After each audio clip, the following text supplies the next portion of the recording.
आज के मुख्य समाचार में देश भर की तमाम बड़ी खबरों पर नजर डालते हैं। देखिए, पहला अपडेट, राजधानी दिल्ली में हाफ मैराथन को लेकर आज कई मार्गों पर रूट डायवर्जन रहेगा। ये मैराथन प्रतियोगिता के चलते आज मेट्रो भी दिल्ली में सुबह 3 बजे से ही शुरू हो जाएगी। और वहीं खबर है, स्वच्छता सर्वेक्षण अभियान आज से शुरू होने जा रहा। नया पोर्टल खुलेगा, ऑनलाइन सफाई कार्यों की मॉनिटरिंग शुरू होगी हरियाणा राज्य में। मौसम विभाग ने भी चेतावनी जारी की है। आज भी देश में कई राज्यों में बारिश के साथ ओले गिरने का अलर्ट है। 9 राज्यों में तूफानी हवा भी चलेगी। आगे मैं आपको बताऊंगा और भी पूरे मौसम समाचार विस्तार से। फिलहाल आगे बढ़ते हैं खबरों में। देखिए आप, अगली बड़ी अच्छी खबर भारत के लिए एक और गुड न्यूज आई है। 7वां एलपीजी टैंकर से भरा जहाज ग्रीन सानवी ने भी हॉर्मुज रूट को सुरक्षित तरीके से पार कर लिया है। इस जहाज में 46,000 टन से भी ज्यादा एलपीजी मौजूद है। तो आखिरकार ईरान अमेरिका इजराइल जंग के बीच हॉर्मुज से एक और भारतीय एलपीजी टैंकर पार हुआ है। ईरान ने एक स्पेशल मैसेज भी भेजा जिसमें गुजरात का भी जिक्र किया इस एलपीजी टैंकर के लिए। तो ये 46,000 टन और एलपीजी भारत में आने के बाद थोड़ा एलपीजी की जो कमी क्राइसिस देखने को मिल रहा है उससे राहत मिलेगी। हालांकि 17 और एलपीजी टैंकर जो है, मतलब जहाज जो है वो हॉर्मुज रूट पर लाइन में लगे हैं। उम्मीद है जल्द ही उन्हें भी हॉर्मुज रूट पार करने की इजाजत मिलेगी। और वहीं कल जो मीडिया में कुछ रिपोर्ट्स आ रही थी कि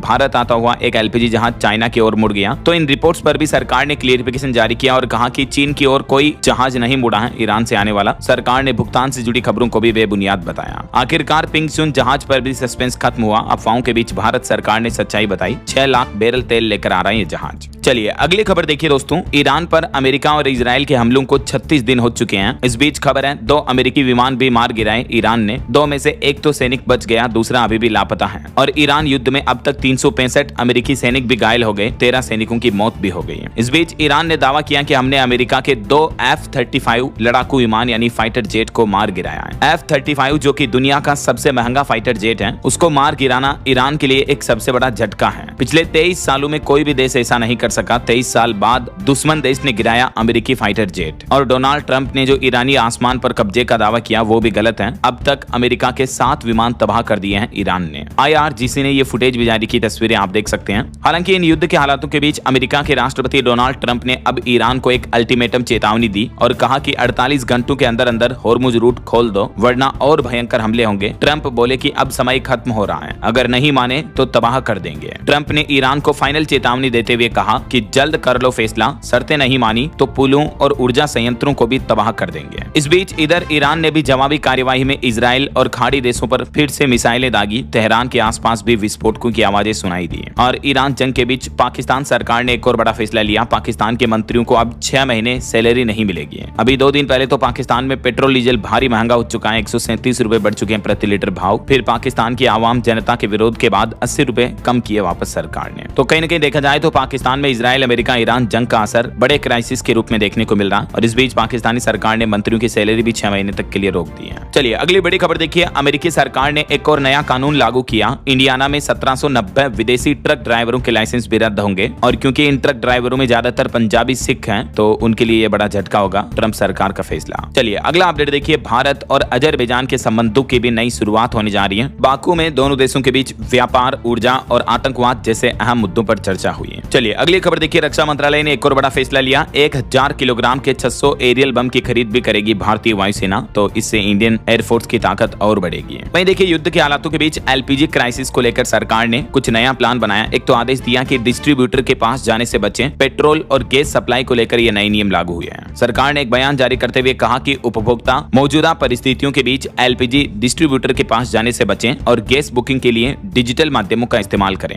यानी सरकार का कहना है कि ऑनलाइन अपने स्मार्टफोन, मोबाइल वगैरह के जरिए गैस सिलेंडर बुक करें। पेट्रोल, डीजल व गैस सप्लाई को लेकर केंद्र सरकार की तरफ से अब कुछ ये नए नियम लागू किए हैं। देख सकते हैं आप ये डिटेल जानकारी की आखिर ऊर्जा संकट से अब केंद्र सरकार कैसे निपट रही है। आम लोगों से ये अपील की गई और सप्लाई, आपूर्ति और ये आंकड़ों की डिटेल्स भी आप देख सकते हैं। और वहीं दोस्तों, कॉमर्शियल एलपीजी सिलेंडर को लेकर भी कुछ नए नियम लागू हो चुके हैं। अब राजधानी दिल्ली में कारोबारियों के लिए पीएनजी कनेक्शन के लिए आवेदन करना भी अनिवार्य होगा। दिल्ली सरकार की तरफ से भी कॉमर्शियल सिलेंडर की सप्लाई को लेकर ये बड़ा बदलाव किया और औद्योगिक इकाइयों और कारोबारियों को ये नया आदेश भी दिया है। मध्य प्रदेश में भी बड़ा एलपीजी संकट देखने को मिल रहा है। देखिए आप, कई जिला प्रशासन ने तो ये आदेश जारी कर दिया कि अब सिर्फ 5 किलो का ही कनेक्शन मिलेगा। एमपी की राजधानी भोपाल, इंदौर में सबसे ज्यादा किल्लत देखने को मिल रही है। कई यूजर्स ने शिकायतें की हैं कि ऑनलाइन पोर्टल भी बंद है, KYC भी सस्पेंड कर दी गई है, SMS से मिलेगी अब बुकिंग और डिलीवरी डेट भी। मध्य प्रदेश में फिलहाल नए LPG कनेक्शन के लिए भी पोर्टल बिल्कुल बंद कर दिया गया है और क्योंकि LPG संकट के बीच ग्राहकों को 14 किलो 200 ग्राम वाले सिलेंडर नहीं मिल पा रहे हैं, तो राहत के लिए खाद्य विभाग अब 5 किलो के नए कनेक्शन देगा ऐसा। और ये जो नए कनेक्शन मिलेंगे छोटे 5 किलो वाले, इन्हें बाद में ये LPG संकट खत्म होने के बाद 14 किलो वाले बड़े कनेक्शन में कन्वर्ट कर दिया जाएगा, ये कहना है मध्य प्रदेश सरकार का। और वहीं पेट्रोल, डीजल और LPG की कमी की अफवाहों पर भी सरकार ने एक बड़ा अपडेट दिया। इससे संबंधित नियमों में भी ढील दी है। सरकार ने छोटे सिलेंडरों की पहुंच आसान बनाने के लिए बड़ा फैसला लिया। कहा कि अब 5 किलो वाले जो FTL यानी फ्री ट्रेड LPG सिलेंडर हैं, उनको खरीदने के लिए आपको किसी तरह का कोई एड्रेस प्रूफ दिखाने की जरूरत नहीं होगी। यानी ग्राहक अब कोई भी वैध पहचान पत्र, आधार कार्ड वगैरह दिखा करके भी आप छोटा सिलेंडर ले सकते हैं आसानी से, है ना। चलिए अगली खबर देखिए। दुनिया में चल रहे इस तरह के हालातों के बीच भारत सरकार MSME व्यापारियों, कारोबारियों को राहत देने के लिए बड़ा फैसला ले सकती है। युद्ध प्रभावित क्षेत्रों को 2.5 लाख करोड़ रुपए तक के कर्ज गारंटी की योजना बना रही है। केंद्र सरकार जल्दी इसको लेकर घोषणा भी कर सकती है, मीडिया रिपोर्ट्स आ रही है। और MSME को लेकर एक रिपोर्ट ये भी सामने आ रही है कि सूक्ष्म, छोटे और मझोले उद्यमों के लिए कर्ज की कमी 2030 तक भी 55 लाख करोड़ रुपए से भी ज्यादा रहने का अनुमान है ऐसा। और कुछ बड़े हादसों की खबरें देखिए दोस्तों। हिमाचल प्रदेश के कुल्लू में बड़ा हादसा हो गया। यात्रियों से भरी ट्रेवलर बस खाई में गिरी, 3 लोगों की मौत हो गई। और हिमाचल में देर रात एक टेम्पो ट्रेवलर भी दुर्घटनाग्रस्त हो गया, इसमें भी 3 पर्यटकों की जान चली गई। वहीं महाराष्ट्र में एक बड़ा भयंकर हादसा हो गया। देखिए आधी रात को मची चीख पुकार, अंधेरे कुएं में समा गई कार, एक ही गाँव के 9 लोगों की मौत हो गई। एक ही गाँव के क्या, ये सभी एक ही परिवार के थे। महाराष्ट्र के नासिक में ये बड़ी घटना देखने को मिली। रात में एक कार कुएं में गिर गई जिसमें एक ही परिवार के 6 बच्चों समेत 9 लोगों की जान चली गई।